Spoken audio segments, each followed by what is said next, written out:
में हो क्या रहा है, ये बड़ा सवाल आज कर सामने आ रहा है। कभी किसी नाबालिग के साथ उसके साथ दुष्कर्म होता है, कभी किसी का दिन दिहाड़े मर्डर हो जाता है, कभी चोरियों की वारदात। अब एक और वारदात जो कहानी हम आपके समक्ष लेकर आए हैं, कहीं ना कहीं आप लोगों को भी चौकन्ना होना पड़ेगा। एक तरफ ये भैया है और दूसरी तरफ अना दुरानी एडवोकेट है। जब भी किसी गरीब व्यक्ति को ज़रूरत पड़ती है, हमेशा शाना बशाना रहती है उनकी आवाज़ को बुलंद करने के लिए, कानूनी दावपेच भी भली भांति समझती हैं। ये भैया अपना सामान लेकर सरकारी प्रॉपर्टी, जिसे स्मार्ट मीटर्स कहते हैं, लोगों के घर में लग भी रहे हैं, वो लेकर आ रहे हैं। वो सरकारी प्रॉपर्टी है। और जब सरवाल वाली साइड पहुंचते हैं, लक्ष्मी नगर के पास, इनका लोड कैरियर होता है। 2 व्यक्ति आते हैं, यूनिफॉर्म उन्होंने ट्रैफिक वाली पहनी होती है। अब वो हैं या नहीं हम नहीं जानते, ये जांच का विषय रहेगा। वो आते हैं, सबसे पहले इनके ऑटो को रोकते हैं, स्मार्ट मीटर्स ले जाते हैं, फ़ोन इनका ले जाते हैं, इनके साथ मारपीट गाली गलौज भी करते हैं। अब क्या लगता है जो वो कौन थे, कहाँ गया? और अगर ये भी था कि चालान किया है, वो चालान की कॉपी कहाँ है? यानी एक पेपर पर इनसे साइन करवाते हैं और रुफा चुक्कर हो जाते हैं।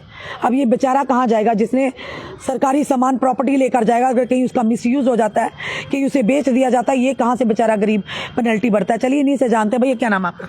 मेरा नाम इरशाद अहमद वगे है जी जी। हम सुबह नाम 55 तकरीबन नाम 55 लवा लक्ष्मी नगर पहुँचे थे जी। तो वहाँ पे 2 बंदों ने हमारी गाड़ी रोकी, तो हम लोग रुक गए।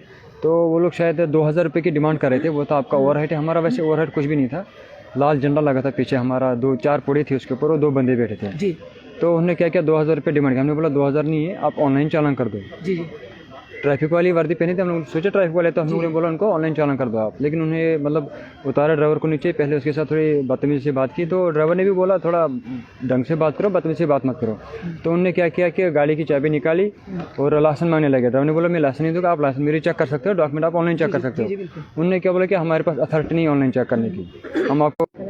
ड्राइवर ने ले लिया मेरा और ड्राइवर का, तो 5 मिनट का टाइम भी नहीं दिया उन्होंने। सामान हम लोग आपने देखा नहीं पेपर कौन सा था? क्या कोई पढ़ा भी नहीं? जी। हमको तो उतना मतलब आता नहीं है, तभी तो मतलब ऐसा। और हम उसके बाद क्या हुआ कि डायरेक्ट उनने गाड़ी में बैठ गया, खुद ही वो बैठ गया जिसने वो पेपर बनाया था। वो गाड़ी में बैठ गया और गाड़ी उठा के लेके चले गया। जी जी। उसके बाद हम लोग सोचते थे कहाँ जाएंगे, अभी गाड़ी ढूंढनी, हमको तो पता हम यहाँ के लोग तो है ही नहीं। गाड़ी भी ले गया क्या? गाड़ी भी ले गए। उसके बाद हम चले गए जानीपुर पुलिस स्टेशन। जी जी। तो उन्होंने बोला कि क्या हुआ, उनको पूरा मसला बताया। उन्होंने बोला यह एरिया हमारे अंदर नहीं आता, आप चुनौर चले जाओ।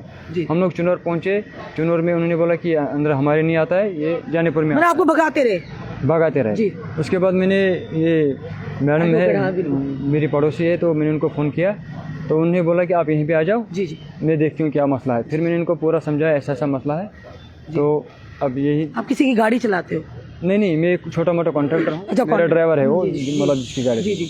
आपके मारपीट भी की गई? मारपीट भी की, गली ऐसी गाली। आपने बोला नहीं कि अगर आप चालान करिए आप मारपीट क्यों कर रहे हैं? फ़ोन क्यों आपका लिया, बताइए ज़रा। फ़ोन ले लिया उन्होंने, वहाँ पे पब्लिक भी बहुत जमा हो गई थी। फ़ोन तो उन्होंने शायद उनके पास है कि पब्लिक ने ले लिया, लेकिन फ़ोन तो उन्होंने छीना था। हाँ। अब वो पब्लिक ले गई कि वो लोग लेके, वो हम नहीं जानते हैं जी। लेकिन फ़ोन वो लोग ले गए जिसमें उनका वीडियो हमने बनाया था। अच्छा, वीडियो बना तो इससे नेचुरली पब्लिक को क्या लें, वही ले गए ना। तो कोई नाम प्लेट वगैरह लगी थी जब यूनिफॉर्म पहनी हुई थी? नहीं, कोई नाम प्लेट नहीं था। ऊपर जैकेट पहन था ब्लू कलर का, जो ट्रैफिक का था, और ऊपर एक हेड थी जी। और दूसरा में एक हैट लगाया था उसने भी, और हाथ में वो वायरलेस सेट था, और कुछ भी नहीं था। आपने कुछ वायलेशन किया था क्या कोई रॉन्ग? खाली हमारे पास क्या था, वो 4 पुड़ियाँ थी पीछे ऑटो में, और गवर्नमेंट प्रॉपर्टी है। वायलेशन ये है कि उसमें 2 बंदे थे, अदरवाइज कोई वायलेशन नहीं हमारी।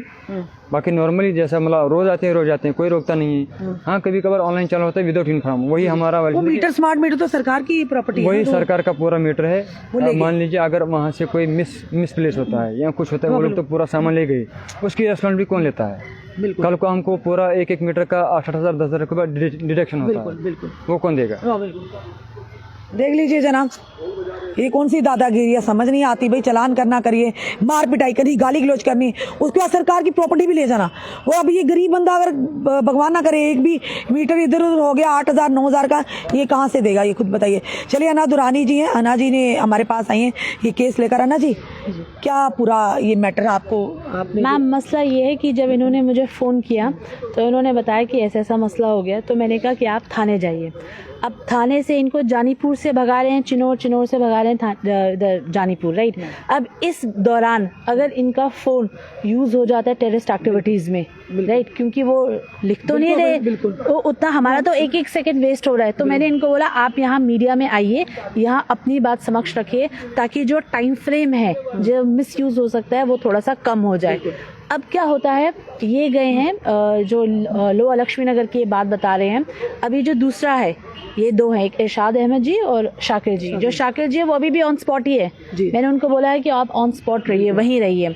इन लोगों के साथ मारपीट होती है, इन जो कि इनका कहना है मारपीट होती है, गाली गलौच होती है, इनका मोबाइल फ़ोन ले लिया जाता है, इनका जो लोड कैरियर है जिसमें इन्होंने सामान रखा था वो भी जब्त करके ले गए और किसी पेपर पे इनसे साइन करवा के ले गए।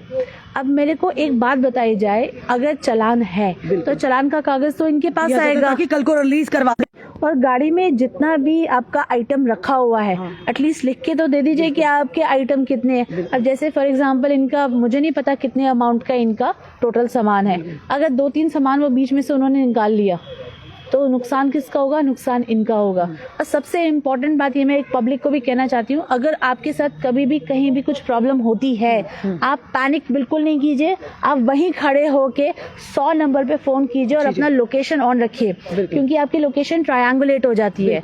आप वहीं खड़े होके 100 नंबर पे फ़ोन कीजिए और उनको बोलिए कि हम इस जगह खड़े हैं, इस जगह की जुरिस्डिक्शन कौन से थाने में होती है, उसके बाद आप उसी थाने में जाइए। क्योंकि अनफॉर्चुनेटली क्या होता है, जब आप घूमते रह जाते हैं कोई एग्जैक्टली आप एक थाने से दूसरे थाने से तीसरे थाने घूमते रह जाते हैं और उस बीच में आपका एक सेकंड वेस्ट हो रहा है। मैम गॉड फॉरबिड अगर इनका फ़ोन जो जब्त किया है, अगर किसी टेररिस्ट वाले में जिसकी FIR नहीं खत्म हो रही है या चालान नहीं पेश हो पा रहा है, उसमें अगर इनका फ़ोन इस्तेमाल किया जाए एज एविडेंस, ये तो फंस गया इंसान।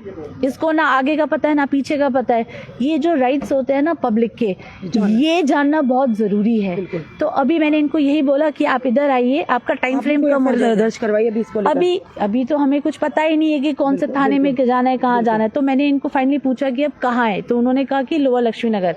अब वो स्पॉट एग्जैक्टली कौन सा है, अब ये 100 नंबर पे फोन करके एग्जैक्ट स्पॉट उनको बताएंगे और उसके बाद 100 नंबर वाले ही हमको बताएंगे कौन सा पुलिस स्टेशन, क्योंकि पुलिस स्टेशन है, क्योंकि वो रिकॉर्ड्स ये होती है, रिकॉर्ड होती है वो कॉल्स। तो कल को ऐसा नहीं होगा ना कि इन्होंने हमें रिटर्न में नहीं दिया या ओरल नहीं दिया। आजकल तो ये भी चक्कर पड़ रहा है कि रिटर्न में कंप्लेंट नहीं आ रही, ओरल कंप्लेंट नहीं आ रही। तो 100 नंबर की जो कॉल होती है, जो नया एक सर्कुलर निकला था कि आप ऑनलाइन भी दे सकते हैं, व्हाट्सएप पर भी आप कर सकते हैं, जो निकले कोई भी अगर शिकायत करता हो, पर उसको भी उसके बावजूद भी माना नहीं जा रहा। प्रॉब्लम यही है ना, अपडेट नहीं हो रहे हैं पुलिस स्टेशन से। और इनकी जो जुरिस्डिक्शन है, अगर आप बाहर के एरियाज में कहीं जाएंगे, आप अलीगढ़ जैसे एरिया में भी जाएंगे ना, वहाँ भी लिखा होता है कि इस पुलिस स्टेशन की सीमा शुरू हो रही है और इस पुलिस स्टेशन की सीमा खत्म हो रही है। जी हम जैसे कहते हैं ना, अपने सामान की सुरक्षा आप खुद करें। अब यहाँ हम कैमरा या पुलिस स्टेशन में जाके हम भरोसा नहीं करते। फोन वाले थे, जिस तरह से इन्होंने कहा कि उन्होंने जैकेट पहनी थी, पता नहीं क्या पुलिस के अधिकारी या ट्रैफिक विभाग के अधिकारी इस तरह का बिहेवियर किसी प्रावधान में है या आम जनता के साथ? बिल्कुल नहीं कर सकते। अगर आप चालान काट रहे हैं, चालान काट के उनको दीजिए, अदरवाइज ऑनलाइन चालान कीजिए। ये मारपीट करना और ये सब करना बिल्कुल नहीं हो सकता। मैम कितनी पराली वाले ट्राले होते हैं जो, क्योंकि देखना ये है कि किस तरह से इस पर कार्रवाई होती, क्योंकि इस व्यक्ति का कल आज इसके साथ कल किसी की और के साथ भी हो सकता है। कि उन्होंने कहा कि किस तरह से एक पुलिस अधिकारी हो या ट्रैफिक अधिकारी हो, उनका आम जनता के साथ इस तरह का व्यवहार बिल्कुल भी एक्सेप्टेबल नहीं है। यानी इनके साथ मारपीट की गई, इनको गाली गलौज दिया गया, इनका फ़ोन भी लिया गया और उसके बाद अगर चलवा के इन्होंने वायलेशन की थी तो आप चालान दे दीजिए थे ना। आपने कागज़ पर साइन करवा के रफू चक्कर हो गए। अब ये गरीब व्यक्ति कहाँ जाएगा? अगर अनाजी ना इनकी हेल्प करती है तो बेचारा पुलिस स्टेशन के चक्कर ही लगाता रहता, कभी जानीपुर, कभी चिनौर, कभी कहाँ तो कभी कहाँ। इस पर हमारे जो DIG ट्रैफिक हैं श्रीधर पाटिल जी, उनसे रिक्वेस्ट करती हूँ सर, थोड़ा इस केस में प्लीज़ इंटरवीन कीजिए और वाकई अगर उन्होंने गलत, उन्हें भी कानूनी दायरे में लाई, क्योंकि कानून सबके लिए बराबर। अगर किसी गरीब के साथ गलत होता है तो उस पर भी संज्ञान लेना कहीं ना कहीं विभाग